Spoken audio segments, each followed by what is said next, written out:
We got two national champs right here. It was a great weekend for Cowboy Wrestling, and just looking back, it's been a really fulfilling year. Just helping these guys achieve their goals and our team. It definitely it's a good way to get our season, getting going. A few days after it ended, what's kind of going through your mind? How are you digesting the whole situation of not just these two guys winning national titles, but just the jump you guys made this year as a program team? I think that, we talked about in the beginning of the year and throughout the year, just talking about just like resetting your expectations, and I think that's just what we did as a program, and I think it's just constantly reminding, like, hey, there's a better way to do things. There's a bigger picture. Make sure we're not selling ourselves short. It's like, okay, so maybe it started in the beginning of the year, which is how we were performing in dual meets, and then it was how we can separate ourselves and how we can go out and score bonus points. And I think it started to become our DNA of what we're going to go do. As a separating factor for us in the conference tournament, and made a difference for us at the national tournament, and just having guys that believed in what we were doing. And I think this group, they had to believe in us. We didn't have really any data going into this tournament, just outside of what we were saying, and just the belief that they have. And now moving forward, we continue to build on that. Wyatt, that's something that David's talked about a lot, is belief. That's something you talked about a lot in your post-game. Between your last match with Gable and this match with Gable, and maybe it was the whole time, but was there a time where you started to believe? Was there like a solid moment where that kind of switch flipped for you? I think I just had to mentally decide what I wanted, if I wanted to be a champion or not, because you can see it or you can say it, and if you don't truly believe it, it's going to show in those last matches. But if you do believe and you do think you're going to achieve your goals, we're going to have situations like we just saw. But we talk about trust. I remember when I first came in to Oklahoma State, Coach Taylor, he's like, hey, I will make you a national champion. And I trusted him from day one in the practice room. I was kind of jokingly doing this, but not jokingly doing it. Like, everything Coach Taylor did, I was doing, because he's walked the walk, he's done it. I was like walking, like seeing the way he's doing his stance, like the way he humps his back, what kind of water he drinks, how much he sleeps, like anything he did, I was copying it, because I was like, I got an awesome opportunity here to, another bonus shot to go be a national champion. I'm not going to waste it. And so I think it was just, from the last time I wrestled Gable, it was, my head was definitely in a different place, as far as, because that's the guy who I watched him wrestle the year before that when I was in high school. Like, man, like, you got to set role models for yourself, and wrestling one of your own role models is kind of interesting sometimes. And the second time I was like, dude, I'm going out here to beat you. I'm not just gonna, I respect you, but at the same time I want to be the champ, and I'm going to prove it. And so I think just evolving my mindset and the attitude that the coaches instilled in all of us throughout the year, it showed in times like that. There's 30 seconds left, I get the shot, he starts to sprawl away, but I wanted it, and so I got it. Wyatt, what's it been like seeing, there were a lot of comments on social media, from famous people, from just OSU fans. What's it been like just seeing how excited people were to watch that moment? It's been pretty unreal. I've been riding a little bit of a high. It's just been like just a little bit of levitation, because you look at it on paper, and you ask ChatGPT, like, hey, what would happen in this match? 0% chance of me 100% Cable on everything. You look at every social media platform. I didn't do this before the match, obviously, but after the match, it was kind of cool. People were sending me stuff, and it was like, this is already spoken for. It's over. Like, Gable's gonna win this. No one really put any thought to me winning, besides us. We kind of knew what we wanted and wanted to go get it. And so, seeing all that stuff around, I think it's just it's a good feeling, because, just because someone else doesn't believe in you doesn't mean you should lose faith in yourself. And so, wrestling out there on that mat, the coach was in my corner. God was, the Holy Spirit was flowing through me, and gave me the courage and power to finish that match strong and be the national champion. What has it surprised you how big a deal? You were on Fox News. Yeah, I thought it'd be a pretty exciting couple days. I'm like, this is pretty cool. It'll be exciting. It'll kind of blow over, but still getting contacted a little bit. So a few things are still flowing, which is exciting. It's new. You know, I like my little small life in Stillwater, my happy life with all the boys and just the boys. But you know, I think there's some exciting opportunities that I might be able to, you know, pursue here soon. Wyatt, how long did it take for you to check your phone and see who was messaging you after you won? Yeah, I blacked out probably after my match. I tried to stand up and just fell, and then coaches were pummeling me in the face. I didn't feel anything, and then I don't even know. I think I came back down to like realize what was going on when I was walked to the back finally. I actually never had my phone. That was the funny thing. My mom's like calling, like, "Hey, sweetie, where you at?" Like I saw these voicemails. It was like 12 o'clock when I finally got my phone to answer the question. But I thought that was funny. Like right after the match, my mom sent me a text like, "Mom, I'm not gonna be at my phone right now." So, but I mean, yeah.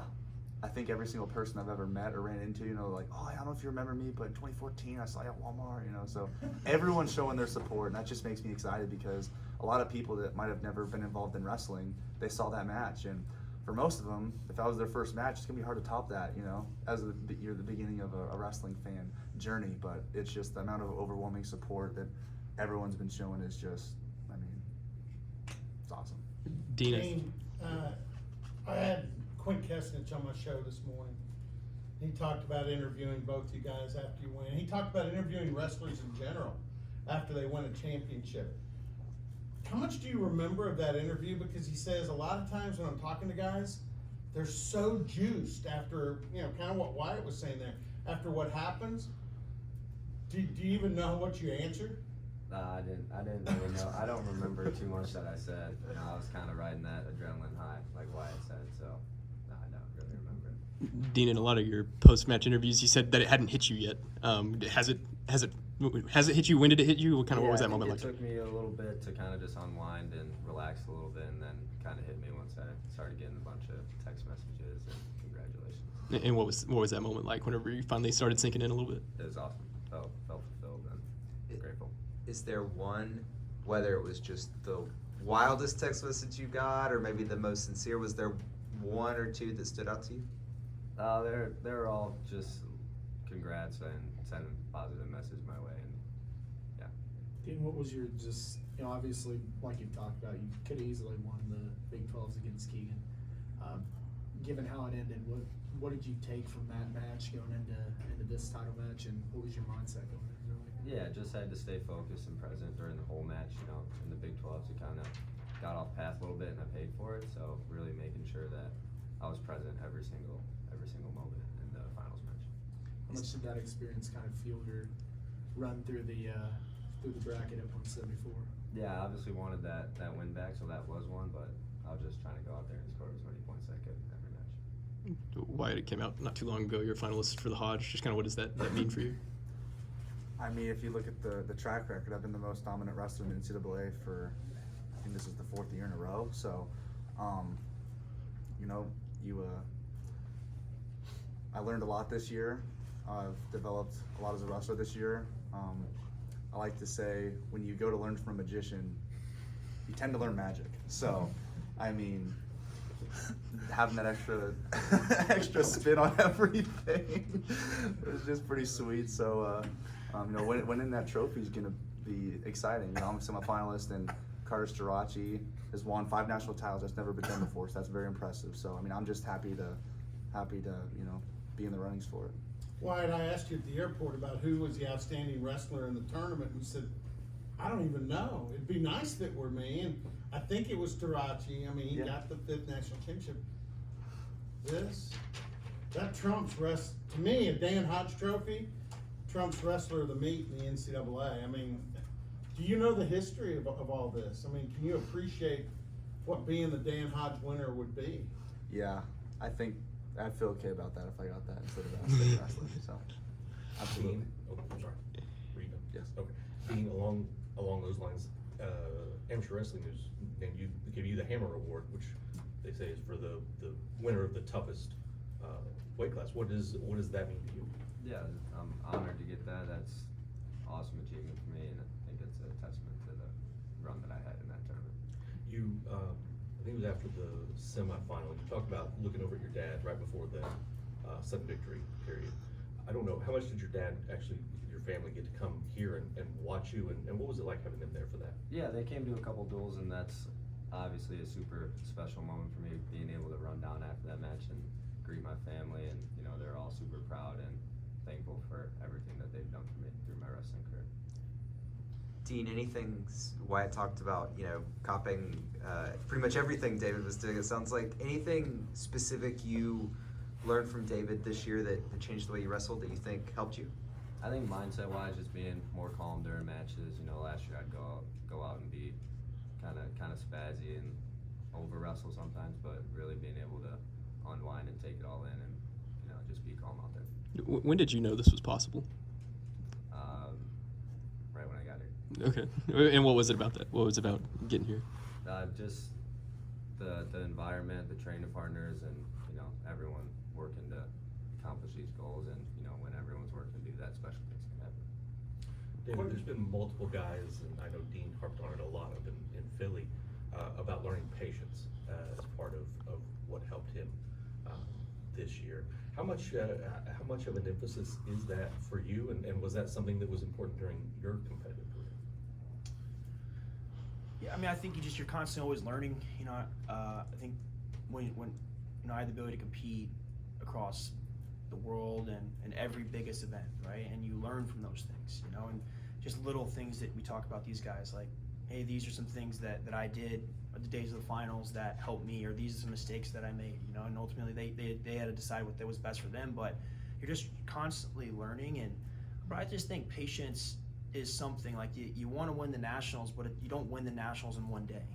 It just takes time, right? And both of these guys made big improvements this year, and it's just a testament to them wanting to make those improvements, and I think with patience, like, for wrestling, the guys he had to wrestle, they had great re-attacks, so he had to be patient in making sure that the leg attacks that he was taking he was shooting to take the guys down, and if not, he was recovering, and he did a great job. He started a sprint with a minute left, and I mean, he had 4, 5, 6 different attacks before getting his hands locked for the time to get a takedown, and I just think that's just, he believed, and for DJ, he had to wrestle against really good guys that were really good at finishing, and not being impatient and trying to jump to the scramble. Like, he had to be patient with his defense, and I think that was big for him in executing in both those matches. So, and I just think for both these guys, talk about like belief, you beat guys in the semis that are returning national champions, and neither one of them lost focus of the bigger goal, and I think a lot of times you can see that when people don't really believe, they just get excited before the final goal is achieved. And to do that and to stay focused and to stay calm and to obviously then do what they did in the finals. I mean, it's just, both these guys beat 2 different national champions to win the nationals. And it's nice to be able to, when you say you're the national champion and you beat the best guys, like it's a testament to their work. So it just was cool to see their growth throughout the year. David, you've had so many moments for yourself as a competitor that you remember what it was like. By the way, Dean, your face right at the end, the picture that got caught, the smile, pretty awesome. What was it like for you being in the corner? Because you've been the coach all year, but when you're coaching and your guys win a national championship, that's a different level for a coach. Do you remember how you felt? And by the way, when he got his takedown, the coaches you guys were going nuts over there in the corner. But talk about your memory of seeing what these guys did at the moment they did it. Well, I think with him, just 3 instances come to mind in his match, right? The guy got to his leg early and he stayed patient, right? And I mean, he bounced around one leg for a minute, and didn't just get, a lot of times you get in those situations and the defensive guy just gets too excited and you put yourself in a bad situation. You stayed calm, so I think that was big. I just think constantly reminding him to stay calm in those situations. Number 2, there's he got to leg attack on that nice re-attack, got the takedown, gets overturned. And it's a time like, we're excited because probably get the takedown, it's over, but I remember reminding him like, hey, they might take this off the board, be ready, and you can easily get rattled and lose your focus, and he didn't do that. Got back on the line, and then in overtime goes and gets the takedown. So it was kind of like those different moments, like you could have lost your focus in any one of those moments, maybe changed the outcome. It just kind of shows testament to his belief, and was excited for him. I mean, it's just the first national champion that we've coached, and I mean, it's just an incredible accomplishment, and then with Wyatt, I mean, just I just talked to him when he was in the, was walking out, he was just like locked in, I just hadn't really seen that from him. And a lot of times when he's in the tunnel, in the dual meet stuff, we're already out there. So I don't see him in the tunnel that much. I just see him when he runs out, and just getting in that first scramble and we talk about not giving up any easy points, neither of these guys did that in the national finals, and that made a big difference, not conceding that first takedown, making a scramble, making them have to wrestle hard. It changed how the match was going to be wrestled. And then he just gave himself a chance at the end, and at the minute left, I'm like, it's time to go, and you put the flurry together, and when you get on the leg and started building up, I'm like, I've been here before, this is, when he gets those leg attacks on you, there's not much defending, and he just stayed calm, and in the past, he'd split his lock, he didn't, he stayed patient, 2 hands to the leg, knee pounded in, kept his chest tight, ran the takedown down, and then had to ride him for 20 seconds. So it was a pretty incredible experience, and just I was happy to be a part of it. Did you realize in the moment that you and Jimmy were just about wrestling each other? Just Tyler. You and Tyler were just about wrestling each other? He kept punching me in the stomach. Yeah. Really hard too. Yeah. I remember being like, oh, yeah. What the heck, dude? But it's just, I think for the most part, we're pretty calm in the corner. But my emotions definitely took over there too. I'm glad he just stayed focused. Have you seen the video of y'all celebrating in the corner? I've seen it a few times. What? I don't know. Were you surprised at how animated you got? Did you were you so locked in on the match that you weren't even realizing what was happening in the corner, or? I don't know. I think you're focused, and you got the takedown, and then it's a big moment, but then you realize there's 20 seconds left, and he's got to still ride him out, and I'm like, I knew Gable was gonna put one more flurry together, and he did. Got up, and I'm just like, this is it, gotta ride him here, and rode him out, and held him down, and it just was, it was pretty incredible, it was incredible. Wyatt, take me through the idea of the entry with the shirt and the flag. When did that come? When did you think of it? When where was it born? And where did you get the flag and the shirt? Where were they from? Absolutely. Well, the shirt's from FCA, Fellowship of Christian Athletes. I love what they're doing. I think it's really important to bring that into the sport, because at the end of the day, it's bigger than wrestling. There's a bigger purpose to this, and my Lord and Savior Jesus Christ is the driving force behind everything. He guides me every day of my life, and so that needs to be known, because I'm not doing it by myself. I got a huge support group, and the biggest supporter of all is my Lord and Savior Jesus Christ. So Plus the magician. Yeah. Combine all that. It's just a big pot of success when you get all the right pieces in, the right ingredients, and it worked out pretty well. But I remember seeing Pat Glory walk out with the flag, and I sat there, and my buddies, Calvin's son, looked at me and he was like, dude, when you make it national finals, you're going to rep that flag. Because, I stand for this country, I think it's important to, bring an aspect that I enjoy, and I take pride in serving this country and being an active duty second lieutenant in the Air Force. And so I think to spread the word of that as well, I'm going to do it. And I think it was just the right time to do it. Yes, most times when someone wears the flag, it's after a world championship or Olympic championship, and I was a world champion as well, so I just thought it was a special moment for me to embrace. Where'd the flag come from? I'm just curious. There's nothing quite special about the flag. I think we got it at Walmart. Okay. I forgot my original one I was going to bring, but That might the be backup still That might works. be a sponsorship, you never know. There we go, exactly. What's kind of the response been like from both the Air Force, like wrestling side of it, and just like the Air Force at large? What's kind of that been like? Yeah, first off, just again, shout out to WCAP, the World Class Athlete Program, for allowing me to be here in Stillwater and be able to reach my goals of being a national champion alongside, training to be a 2028 Olympic gold medalist. So, the support there it's always been there. They're there to support me in the next couple of years, whatever I need. And it's just awesome. I was told pictures are going up in Air Force recruiting offices now. The foundation that was built at the Air Force Academy, that's a real thing.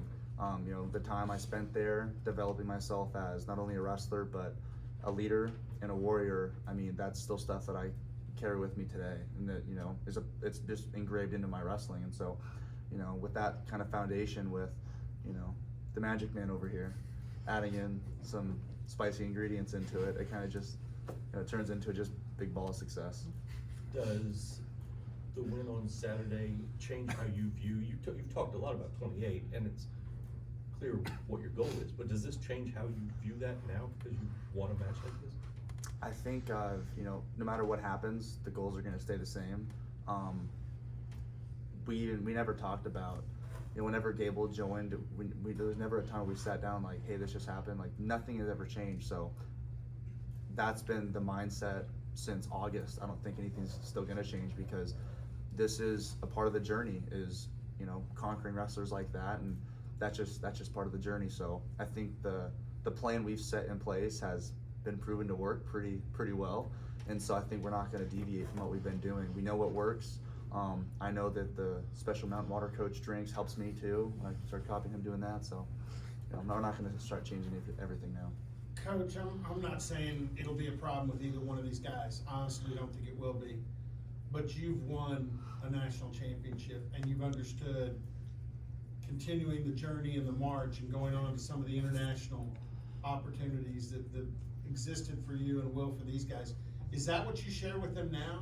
Okay, it's time to come down, and remember, there's a day you go back to work, and because they're still yours with the RTC. Yeah, I mean, I think it's a challenge, you know. It's like you have different tiers of success and what you want to do, and, you know, there's right now they're enjoying, you know, what they did, which was pretty great, and here soon we'll sit down and we'll reevaluate. But even on the plane home, I just told them, like, you know, this is great, whether you achieved your goals or you didn't. Life does move forward. You know, this isn't, life moves forward, and whether we're going to prepare to win the Nationals next year for some of you guys, or you're going to refocus and get ready for the U.S. Open in 4 weeks, or if it's getting ready for a World Championship this year, it's just, you have different guys have different priorities, you know, and I know these guys have still big aspirations, and can still do some great things, and, you know, we're here to help them through those things and navigate. You know, there's just different challenges that come when you're on the hunt, and there's different challenges that come when you're the hunted, right? So, but you just continue to help them just remain focused and grounded, and you know, they obviously got some opportunities that they need to capitalize on right now, because it's pretty awesome, you know. But in the meantime, we're constantly moving forward to what's next.